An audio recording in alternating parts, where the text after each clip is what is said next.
Hi, folks. This is Don Meisner with the North Country Fishing Report. I recently had a great opportunity to fish up on the reservation waters, and there's all kinds of fish and all kinds of places to go. But we were fishing in the St. Regis River before it emptied in the St. Lawrence. And it was relatively early in the morning, and I was fishing with a friend of mine from so many years back, Mark McEwen, who was one of the top national heads of Garmin Corporation. And he was up fishing with Will Clute, and they called me and they said, we'd really love you to go out with us. So they picked me up at the shoreline, and when they picked me up, Mark is already battling a fish, and Willie called me and he said, you just missed him catching a 25-pound muskie. Obviously wasn't targeting it. The fish hit. There's so many fish right now, all congregated together in any of the waters we might go. So I get in the boat and I start using one of my favorite lures, and I'm using a soft plastic. And I know this is a wonderful lure, and I'm fishing in within 5 minutes or whatever the short time frame was. Mark catches 4 or 5 fish, and I get nothing. I said, Mark, what are you using? And he says, it's a steel shad. And I said, I've seen that bait.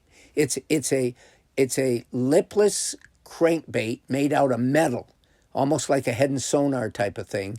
But it's something I'd never used. And I said, okay, I didn't have any. I'd never bought any.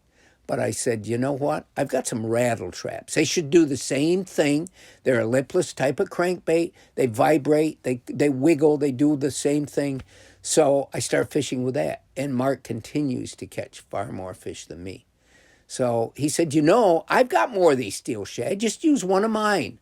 So I put that on, and immediately I start catching fish.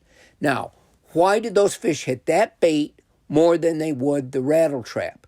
Well, there's several reasons. Number one, it has a different vibration. You can feel that bait coming in. When you throw out and start reeling it in, the throbbing on that rod tip is unbelievable. It's causing so much vibration. And it wasn't the same with the rattle trap, which is one of the most famous baits ever made. And I got to tell you, I have got a new favorite bait. That thing is fantastic. And the one we were using was in silver. I mean, it wasn't painted. And they're long. They're probably 4 inches long. And they're made out of metal. And, oh, wow, the number of fish caught.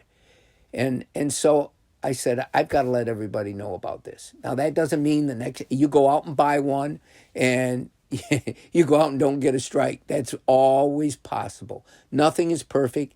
Nothing works great all the time.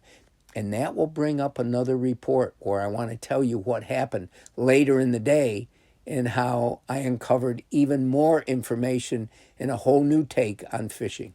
Until next time, folks, this is Don Meisner with the North Country Fishing Report.